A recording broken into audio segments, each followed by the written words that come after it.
My name is Ingrid Ickes, and I was 34 the year my family let me almost die alone. 31 days in the ICU, 21 of them on a ventilator, with a machine doing the one job my body wouldn't do. When I was finally awake enough to ask for the visitor log, a nurse printed it out and handed it to me without a word. One name, written 31 times. It wasn't my mother. It wasn't my father. It wasn't my brother. It was the man who runs my job sites. A month after I got home, my mother texted me. She didn't ask how I was walking. She asked me to sign my property over to my brother, and she used the word today. So I sent her a picture of a $19 toy tent, and then I blocked her number. I thought that was the end of it. It was 11:40 in the morning. A few hours later, my insurance agent called me, and that phone call is where this story actually starts. Welcome back to Hidden Family Revenge. This is the channel for the quiet ones, the people who kept the receipts, kept their voices down, and waited for the room to fill up before they said anything at all. If that's you, or if that's somebody you love, you're going to want to stay for this one. Drop a comment and be sure to subscribe. I came all the way back on April 3rd.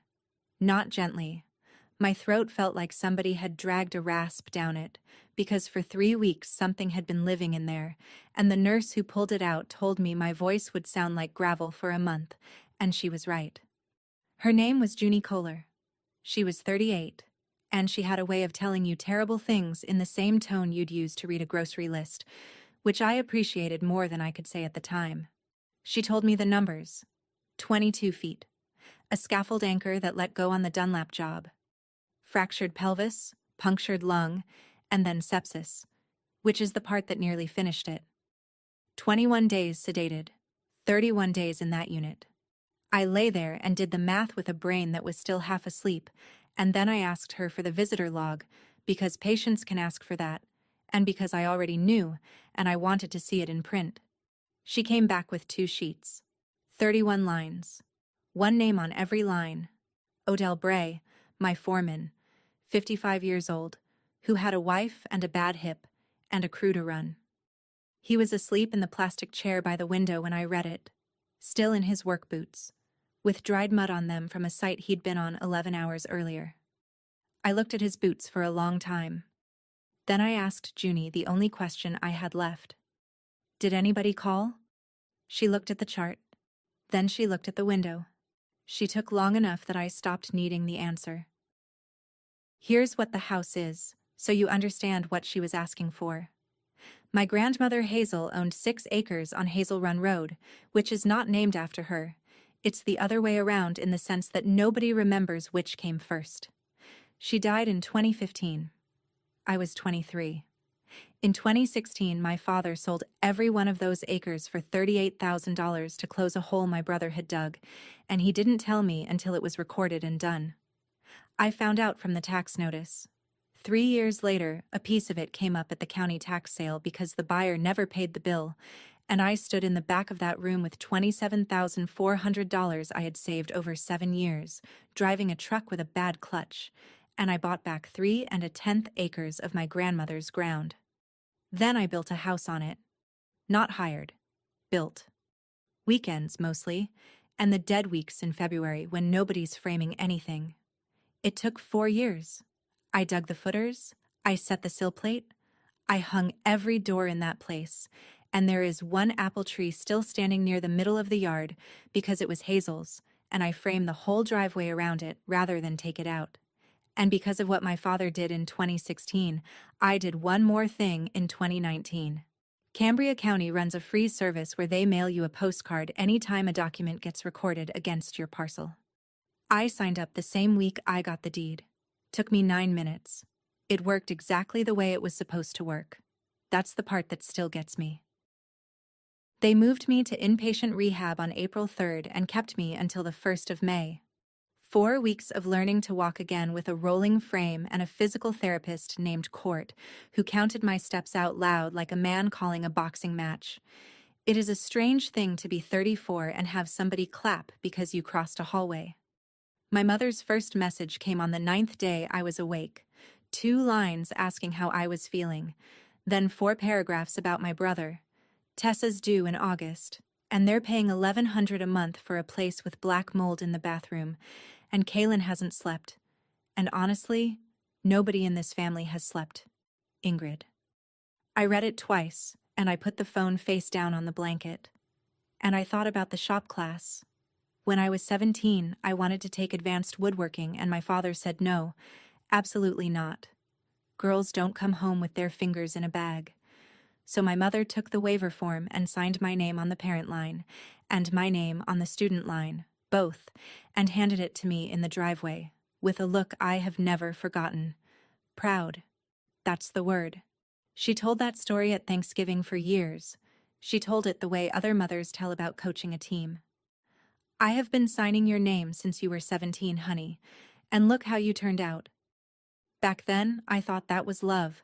I want to be fair to the version of me lying in that bed. She still thought it was love, too. Odell drove me home on May 1st because I couldn't work a clutch and wouldn't have been legal to try. I came up my own driveway on forearm crutches, past Hazel's apple tree, and I stopped at the bottom step because there were 3 pairs of shoes on my porch that were not mine. Not neatly set aside either. Kicked off. The way you do at a place you've been to more than once. Inside, the air was wrong. Not bad, just wrong. The way a house smells when other people have been breathing in it. There was a coffee ring on my kitchen island. There was a sticky note on my refrigerator in handwriting I didn't recognize that said kitchen paint, with 2 question marks. And in my bedroom, on the window casing, I milled myself out of a poplar log. Somebody had run a strip of blue painter's tape across the frame and written on it in pencil, 84 by 63. And then a letter, T. I stood there on my crutches, looking at that piece of tape, and I want to tell you I felt rage. But that isn't what happened. What happened was I got very calm and very slow, and I took my phone out and I photographed it. Then the shoes. Then the note. Then the coffee ring. 14 photographs before I sat down. That's not courage. That's just what 12 years of contracting does to a person. You document first. You ask after. Somebody had measured my bedroom windows for curtains while a machine was breathing for me, and they hadn't even taken the tape down. She came on the 3rd with a casserole, 6.4 miles from Sycamore Street to my porch, and it had taken her 61 days to drive it. She hugged me around the crutches, which is an awkward thing to do, and then she stood in my living room and looked at the ceiling instead of at me. She did not ask about the pelvis. She did not ask about the ventilator. She did not ask what a rolling frame is. She asked how many bedrooms. I told her she knew how many bedrooms she'd been in the house. She said the baby's due the last week of August and Tessa's already 6 months along, which is how I learned who T was, standing in my own bedroom doorway with a piece of blue tape still stuck to my window casing. I asked her the question then. I asked it plain. No heat in it. Mom, why didn't anybody come? And she looked at the ceiling some more and she said, we're not the kind of people who sit in hallways. Then she picked up her purse, and in the doorway, with the casserole still warm on my counter, my mother turned around and said the sentence that I will be hearing when I'm 80 years old. Kaylin needs a home. You just need a roof. She wasn't cruel about it. That's the thing I can't get across. She said it the way you'd read off a shopping list. Then she said everyone was asking what I was going to do for him, and she didn't have an answer for them. I didn't answer her either. I looked out the window at Hazel's apple tree until I heard her car. I run a construction company, which means I have looked up more liens than most attorneys. It's not detective work. It's a Tuesday. You type a name into the county's public records portal, and you find out whether the man who wants 40% up front has 3 judgments against him, and then you decide how you feel about that. So on the 4th of May, I sat at my own kitchen island with my leg propped on a stool, and I typed in my brother's name. Kaylin D. Ickes, 30 years old. 2 civil judgments, $84,000 total. An active wage garnishment at 15%, running since November. His roofing company had gone under in 2023 and taken a leased boom lift and 2 suppliers with it. I already knew most of that in outline. What I didn't know was the line underneath. On the equipment note from 2021, There was a second name. Guarantor. Rosalind M. Ickes. My mother had signed a personal guarantee on my brother's business debt. I sat with that for a while, and the whole shape of my family rearranged itself in my head, like a wall you thought was decorative until you open it up and find it's carrying the roof. Nobody in my family wanted to help Kalen. They wanted to get out from under him. He wasn't the favorite. He was the hole they'd all signed their names next to, and I was the only one left standing on ground that wasn't already spoken for. The portal doesn't show you guarantee amounts. It just shows you that somebody put their whole life behind somebody else's promise. I wanted to know how much. It would be 17 more days before I found out. May 6th, 8:12 in the morning. I was on the porch with coffee and my leg up on a milk crate, watching a woodpecker work over a dead limb on Hazel's tree and wondering whether I should take the limb before it took the tree. The phone buzzed against the arm of the chair. Kalen needs a home for his new family. We need you to sign your property over to him today. I read it maybe 9 times. It's a short message. It didn't take 9 times. What I kept going back to was the last word. Today. Not soon. Not sometime. Not, can we talk about it? Today, like it was a delivery window. Like I was a scheduling problem. 61 days earlier, I had been on a ventilator 31 miles from her kitchen and she had not driven it once, and now the calendar mattered. I sat there for 11 minutes. I did not type anything. There wasn't a sentence in me that would have survived the trip. So instead, I did the only thing that felt honest. I opened a shopping app, and I typed in the word tent, and I scrolled past the real ones, the 8-person ones, the ones with rain flies and aluminum poles, until I got down to a children's play tent in the shape of a castle. Polyester. $19. Ships in 2 days. 4.2 stars. I screenshotted it. I sent it. And then I blocked her number. Then my father's. Then my brother's. Took about 40 seconds for the whole family. I finished my coffee. I thought that was the end of it. It was 11:40. My phone rang again at 2:04. The name on the screen was Keystone Mutual, which is who insures the house, and I answered it because in my line of work when the insurance company calls, you pick up. Her name was Marilyn, and she was apologetic in the specific way of a person who has already lost the argument on your behalf. She said the homeowner's policy on 41 Hazel Run Road was being voided, not canceled going forward. Voided. Back to the start of the term, premium refunded. I asked her why. She said the word underwriting. And then she said the phrase that took the floor out from under my kitchen. Insurable interest. She said when the claim on the water heater came through in April, the carrier ran title, the way they do, and I no longer appear as the owner of record. I said that's not possible. I said it in a completely normal voice. Marilyn, I've owned that parcel since 2019. I dug the footers myself. And Marilyn, who was just a woman at a desk in Harrisburg, said, "Ma'am, I'm reading a recorded deed. Do you want the grantee name?" I said yes. She said, Kalen D. Ickes. I got up. I don't know why. I got up and stood in my own kitchen on 2 crutches like standing was going to fix it. Then I reached across the island for the first piece of paper I could find, which was a lumber invoice from Katanning Supply, and I wrote the instrument number on the back of it in pencil. My hand was steady. That surprised me then, and it doesn't now. I asked her one more question. Recorded when? And Marilyn said, March 19th. I didn't call a lawyer first. I didn't call Odell. I didn't call anybody, because there was nothing to say yet, and I have never in my life been able to talk about a problem before I've seen it. The Cambria County Recorder has an online portal. It costs $2 a page. I paid $4 and I watched a progress bar, and then it was on my screen. And I want you to understand that I have looked at 4,000 recorded documents in my career, and I have never once had my hands go cold. Instrument number 2026-003-1884. Quitclaim deed. Recorded March 19th, 2026, at 11:41 in the morning. Grantor. Ingrid H. Ickes. Grantee. Kalen D. Ickes. Consideration: $1.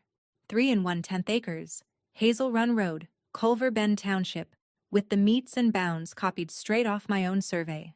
The one I paid for, the one that's in my filing cabinet in the room with the window somebody had already measured. And down at the bottom, above the notary block, in blue ink, was my signature. I zoomed in until it broke into pixels. It's good. I'll give it that. The slant is right. The capital I is right. The way the whole thing runs downhill toward the end is right. But I write a G with a broken tail. Have since trade school, because a man named Pete Sarver told me a full loop takes an extra half second, and you sign 40 things a day. The G on that deed had a nice fat loop on it, closed and round and patient. Somebody had practiced. It was a good forgery. It was a loving forgery. Those aren't the same thing, and they aren't opposites either. Here's the thing about a ventilator. It keeps a very good calendar. My discharge summary was still in the manila envelope on the counter where Odell had set it 3 days after I got home because I hadn't wanted to read about myself. Now I did. I found March 19th on the second page. Hospital Day 17. Continuous propofol. Richmond Agitation Sedation Scale, -4. -4 means you don't respond to your name. It means somebody says Ingrid, loud, right by your ear, and nothing happens. And then they press on your sternum with their knuckles and you make a face, and that face is the entire content of you that day. I could not open my eyes on March 19th. I could not hold a cup. I could not have held a pen if you'd taped it to my hand. And at 11:41 in the morning of that day, according to a flow sheet that 2 nurses initialed, I was being turned. That's what it says. Turn, R lateral, 1-1-3-0. They rolled my body onto its side and packed pillows behind me so my skin wouldn't break down and rot off my hip. That was me at 11:30. 11 minutes later, 31 miles away, in a county office with a marble counter, my signature went on file and became a fact about the world. I sat at my island a long time with those 2 pieces of paper side by side, 2 nurses turning a body, a clerk stamping a deed. Same morning, same 11 o'clock hour. I did not cry, and I'm not going to pretend it was strength. I just didn't. I picked up my phone and I called my brother. I want to stop for a second because I know some of you are already ahead of me here.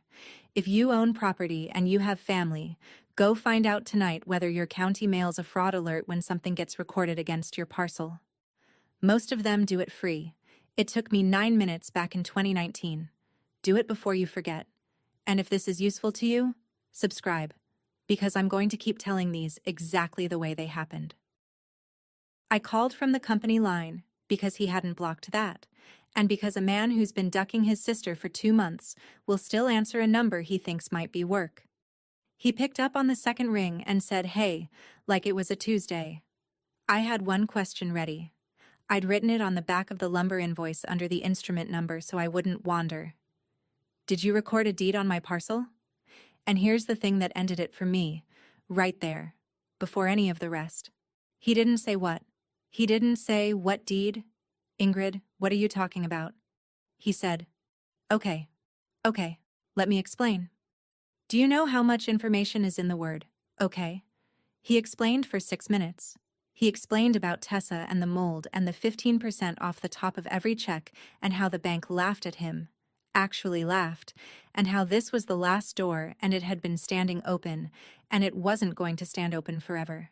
He explained that he'd been in that hospital parking lot twice and couldn't make himself go in, which he offered like it was a gift, like it should have moved me.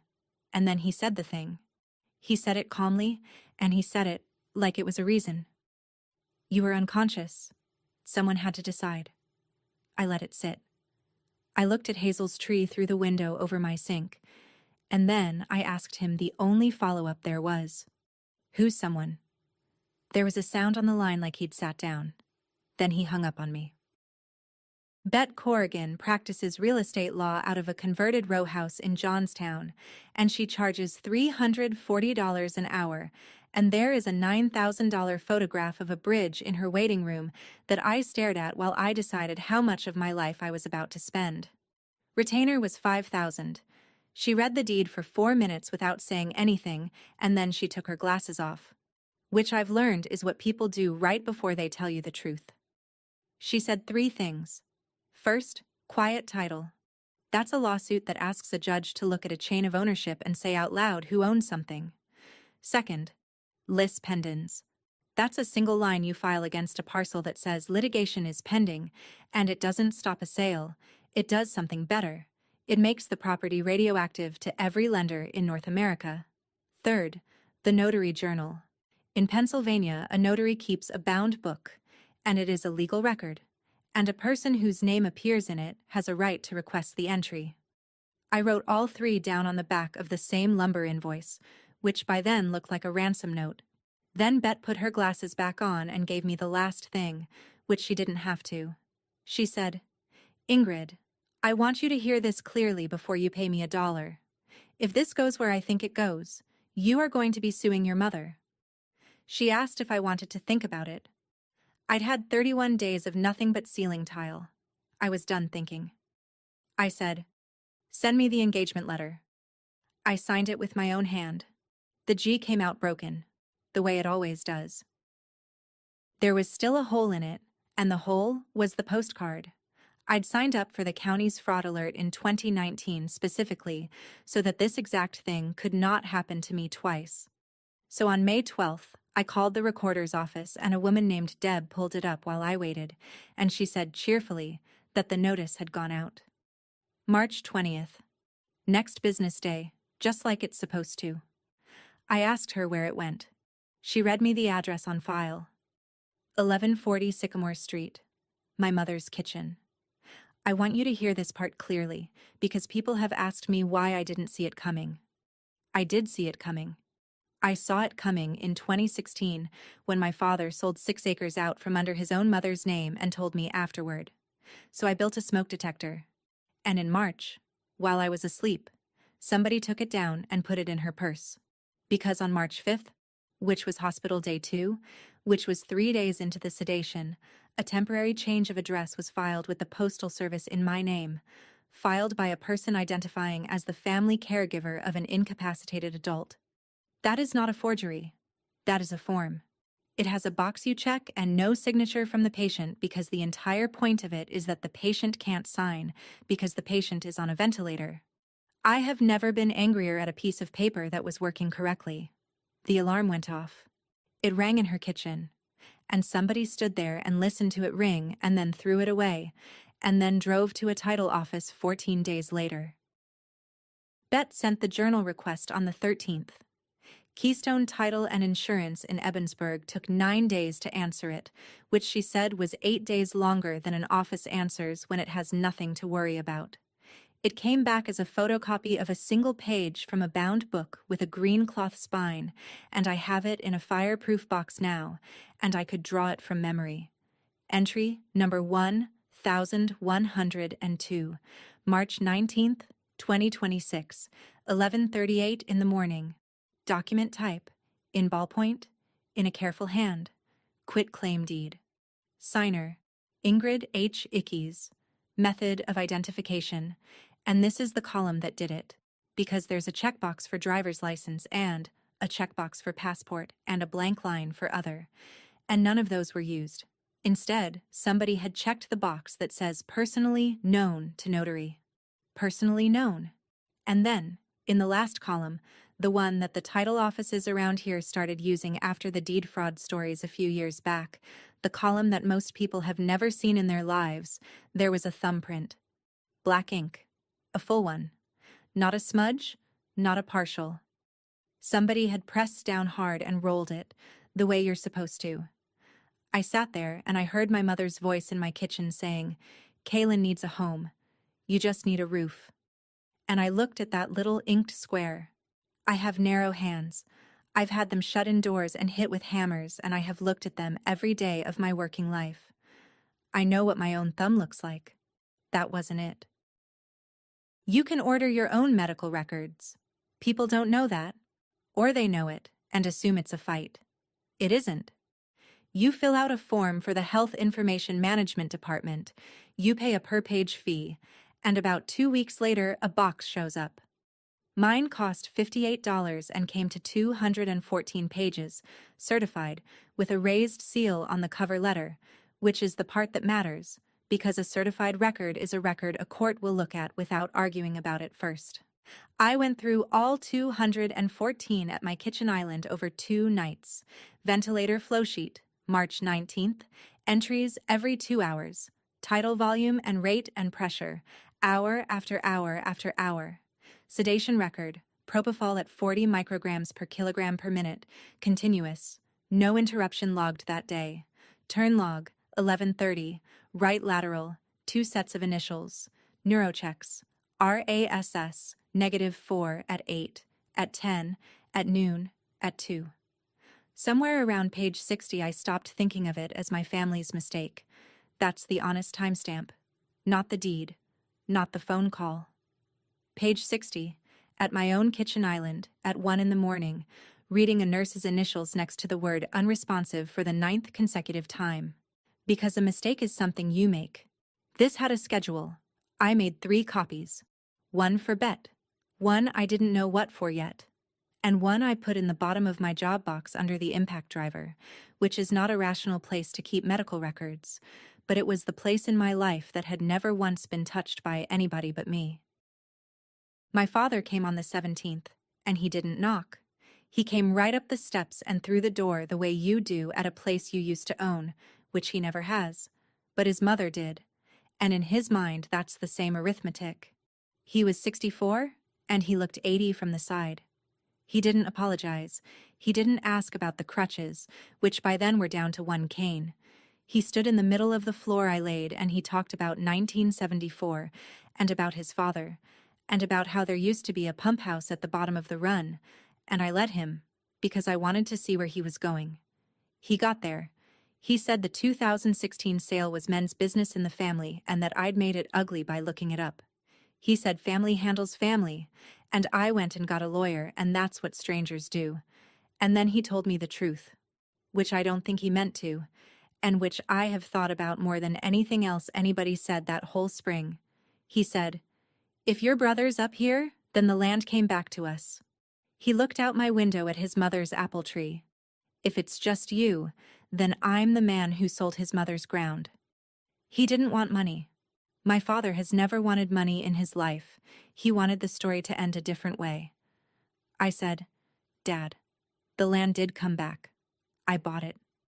And he shook his head slow, like I'd said something a child says. "You bought it at a tax sale," he said. "That's not the same thing." Then he walked out and left the door open behind him. Odell came by that same week with a file folder, and inside it was my company. 8 weeks of it.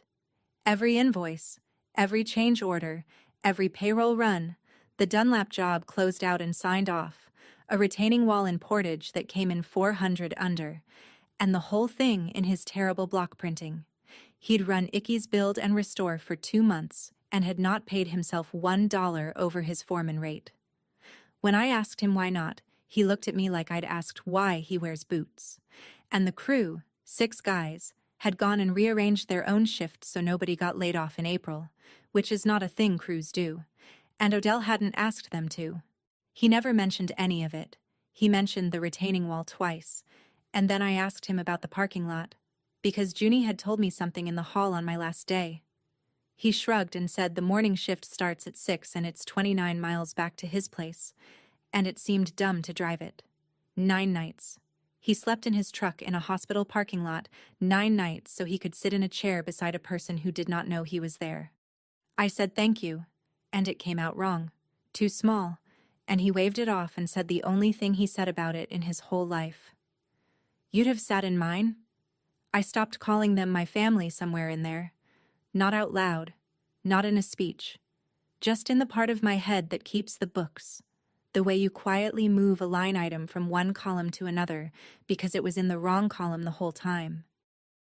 Keystone Title and Insurance sits between a hearing aid place and a shuttered Rite Aid on Center Street in Ebensburg.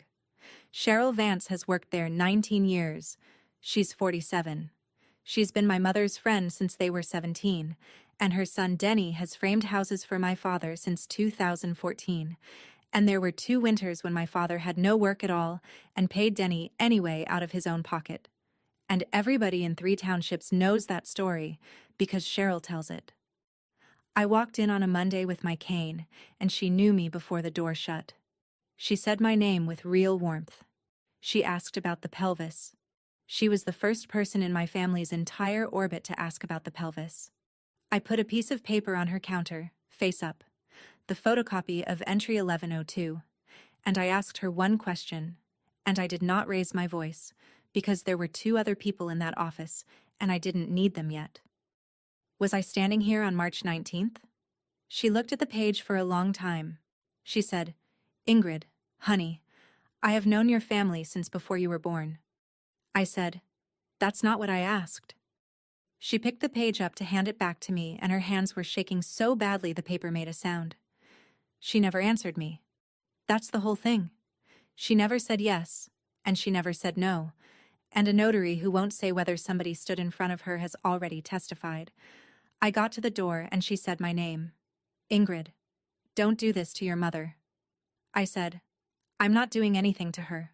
I'm doing it to a document." And I left. There was a tote of my things in my parents' basement, winter tools and my grandmother's canning jars, and on the 18th I went and got it, with Odell driving, because I wasn't going to that house alone, and I wasn't going to pretend that was cowardice. Nobody was home. My mother has kept a key under the same flower pot since 1998. I got the tote. And on my way back through the kitchen, I saw the mail on the table, the way you see mail, without meaning to. And underneath a rubber-banded stack of grocery circulars, there was an envelope from a law firm in Pittsburgh with a February date on it. I should not have read it. I read it. It was a demand letter. And clipped behind it was a photocopy of a personal guarantee, signed in 2021 in my mother's real handwriting, $61,000. Behind that was a piece of notebook paper where she had written down her monthly Social Security check and subtracted from it, over and over, in different combinations, 11 times, looking for an arrangement of those numbers that ended somewhere other than where it ends. Some of the columns had been erased so hard the paper had gone soft. I sat down in her kitchen chair. I sat there maybe 3 minutes with Odell's truck idling in the driveway, and I understood her completely. I want to be clear about that, because it would be easier for me if I hadn't. She wasn't greedy. She was drowning, and she'd been drowning since 2021, and nobody had thrown her anything. And then I remembered that she'd had 31 days to drive 31 miles and tell me, "A drowning person will climb you. That's not a mystery. You're still allowed to swim away." On May 19th, I drove myself for the first time since the 3rd of March. 31 miles, automatic transmission, right leg fine, both hands on the wheel like a student driver. The Cambria County District Attorney has 2 detectives assigned to real estate fraud, which surprised me until Detective Rob Halloran told me it's the fastest growing thing they've got, and most of it is somebody's own kid. He's a big, quiet man with a coffee mug that says, "World's okayest golfer." I laid it out on his desk in the order I'd have laid out a bid. Certified copy of the recorded deed. Photocopy of notary journal entry, 1102. Thumbprint and all. 214 certified pages with a raised seal. The USPS change of address confirmation. And 14 photographs, including one of a strip of blue painter's tape on a poplar window casing with the numbers 84 by 63 written on it in pencil. He read for 20 minutes without saying anything at all. Then he squared the stack, and he looked up, and he asked me the question I'd already asked myself at 2 in the morning for a week. "Ma'am, do you understand that your mother is likely a subject in this?" I said yes. He waited to see if I'd add anything to it. I didn't, because I'd done the math on that at page 60, and there wasn't a second answer hiding behind the first one. I didn't come there to hurt anybody. I came because somebody put my name on a piece of paper while a machine was breathing for me. He gave me a card and a number, 264471, and then, at the door, he said, "We'll need that thumbprint." I said, "It's in the book." My brother is not stupid and he found out fast, because Cheryl Vance called my mother the same afternoon I walked out of that title office, and by that weekend Kaylin was calling me from numbers I didn't recognize. 17 voicemails in 9 days. I saved every one. The first 4 were pleading and I could barely listen to them, honestly, because he sounded like he was 9. Then they turned. Around the 6th one he stopped talking to me and started talking about me, to whoever might hear it. Which is a thing people do when they're building a version of events they intend to use. He said ICU delirium. He said it 4 separate times. He said sedation does things to people's memory and everybody knows that. He told our cousin Ray that I didn't remember signing, that I'd been out of it for weeks, that I was confused and it was sad, honestly, and we should all be gentle with Ingrid. Ray texted me and asked, very kindly, whether I was doing okay. Really okay, and it took me a full day to understand what I was being asked, and in the last message, the 17th, at 11 at night, with his voice cracked all the way through and something like fear in it for the first time, my brother said it again. You were unconscious. Someone had to decide. He kept saying it like it was a defense. Think about that for 1 second. Every single time he said that sentence, he was telling the world I hadn't signed anything. He built his whole shelter out of the one board that was going to fall on him. I forwarded all 17 to Detective Halloran and I went to bed. One thing, while we're here, if somebody in your life has ever told you that you don't remember something you are certain you remember, write it down tonight. Just write it and date it. That's all it takes.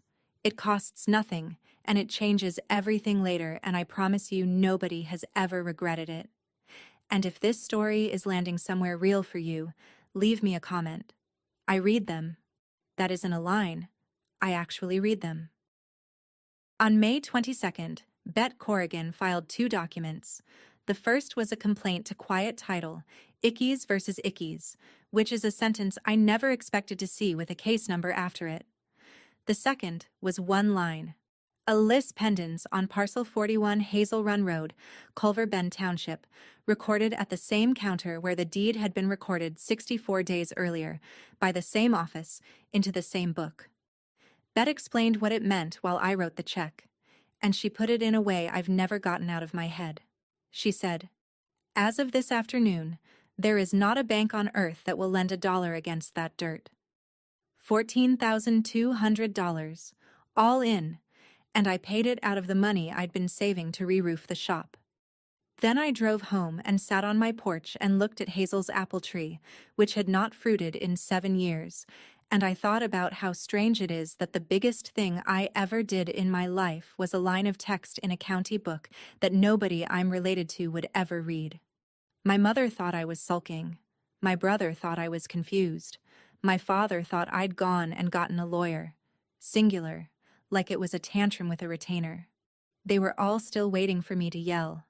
That's what they were braced for. Every one of them had a speech ready for the day Ingrid finally blew up, and they'd have known exactly what to do with that. Nobody had a speech ready for a filing date. It's a line of text on a county record. It is also a wall. Halloran called me on the 26th. They'd rolled my prints on the 20th, all 10, on a glass plate at the county building, which is a strange thing to do at 34, when you have never had so much as a speeding ticket. He said the comparison came back on the thumbprint in entry 1102. He said it slow, the way you say something you want somebody to hear only once. It is not mine. I said okay. I said it, and then I sat down on my own steps, because there is a difference between knowing a thing and having a man with a badge say it into a phone. I asked him whose it was. He said, "Ma'am, that's an active investigation," which is what he's supposed to say, and I respected it, and I didn't push. And then, right before he hung up, he asked me a question that had nothing to do with anything he'd just told me. He said, "Is your brother left-handed?" I sat on those steps for a while after that call.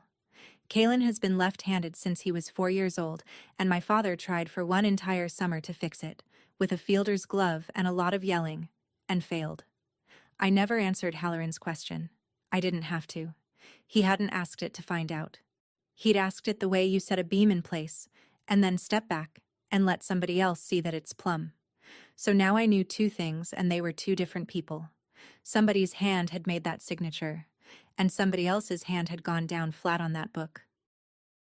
The invitation came on the 27th to my own mailbox, which had been mine again since the 8th, because that was the first thing I fixed.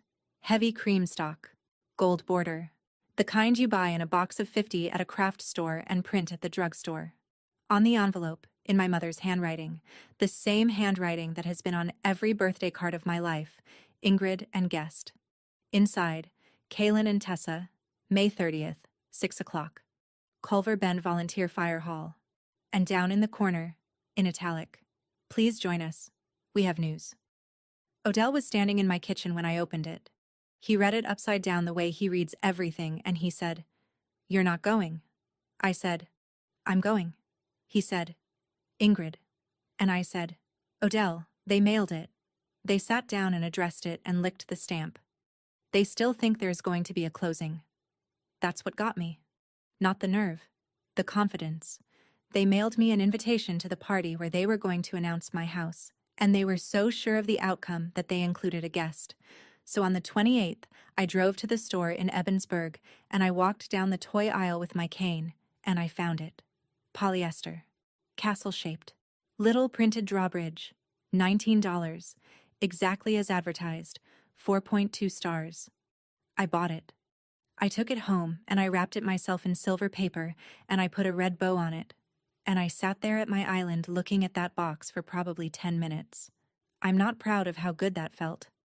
But I'm not going to lie about it either. The Culver Bend Volunteer Fire Hall is where this town does everything.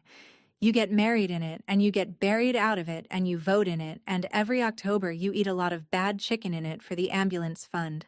Vinyl floor. Folding tables with paper cloths. String lights somebody staples to the rafters for every occasion, including funerals, because they're already up there. About 60 people that night, which in a town of 2,100 is most of the ones who matter. I came in the side door at 10 after 6 with my cane, in a clean work shirt, because I don't own anything else, and because I wasn't going to buy a dress to attend this. The room hitched. Half a second, the way a room does. Then it went back to itself. My mother saw me and lit up like a marquee and started toward me and then thought better of it.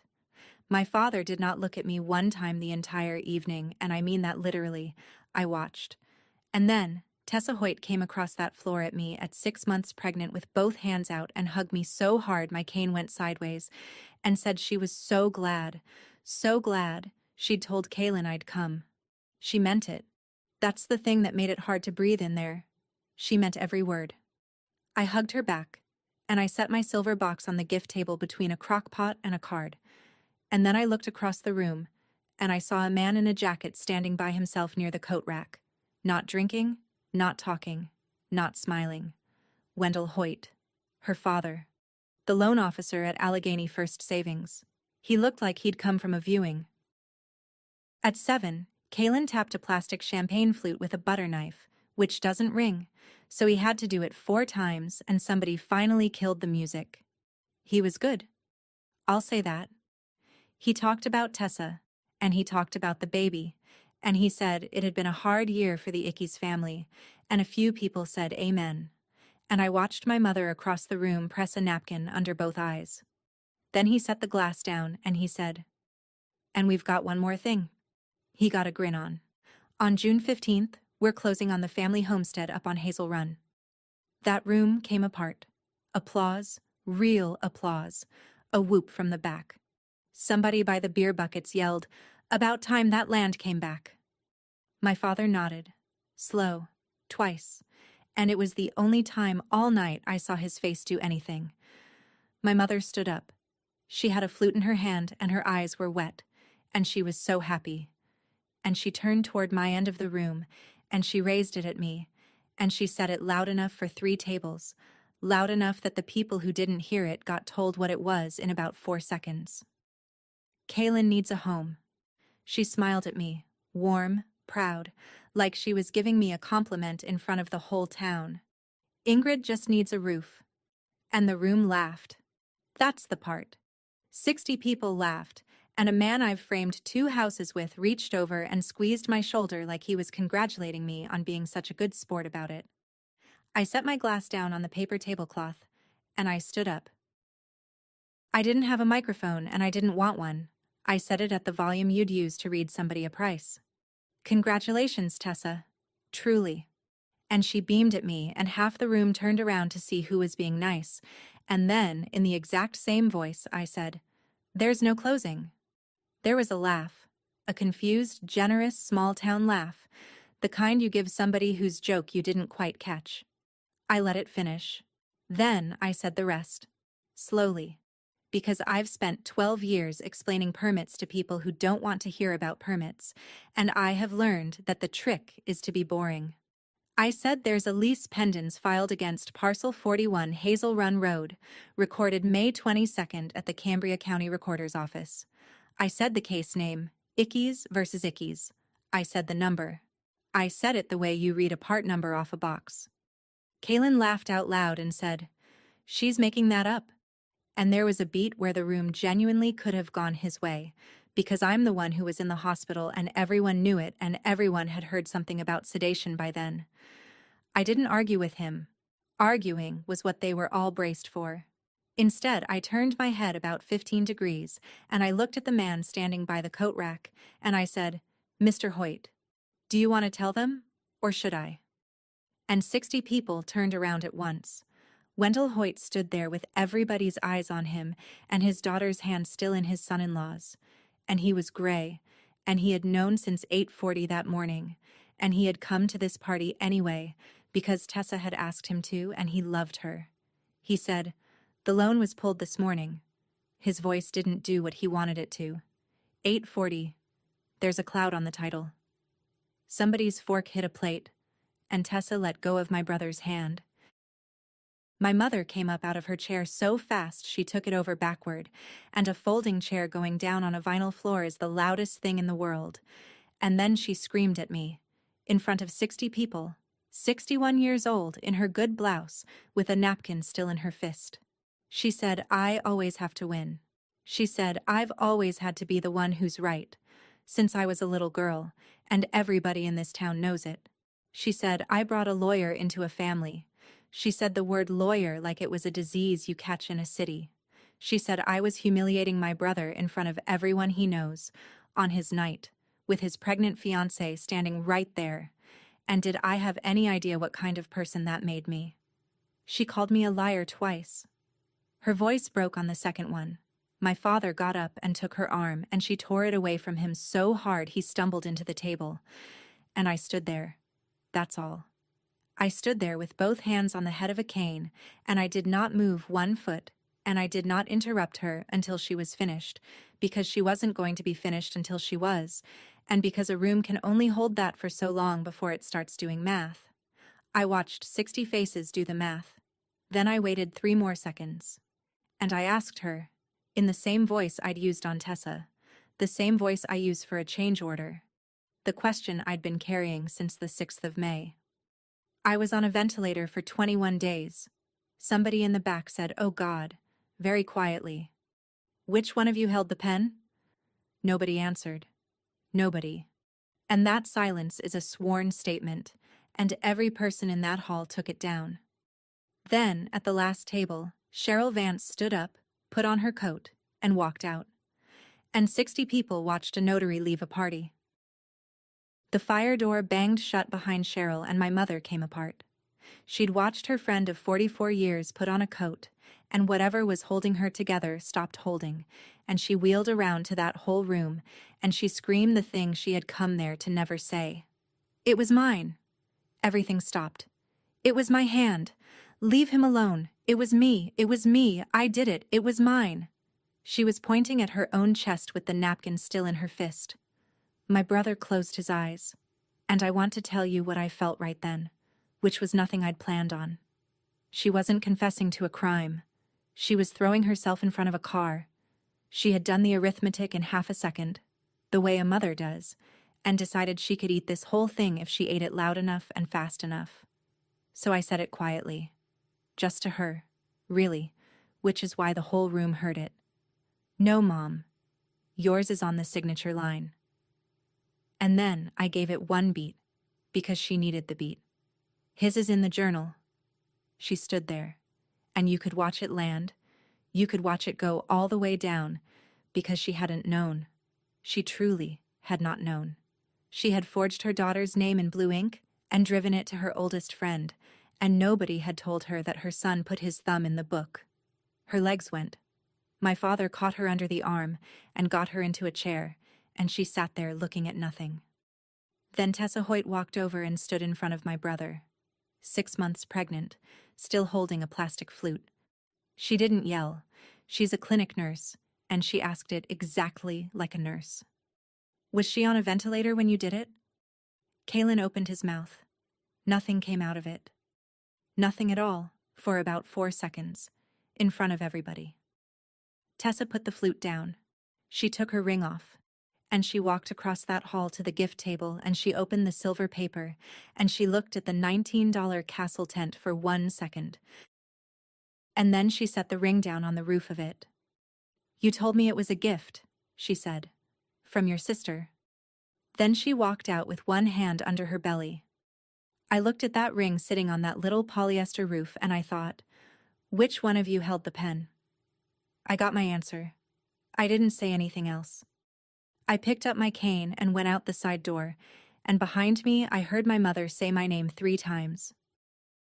On July 17th, a judge in Ebensburg voided instrument number 2026-0031884.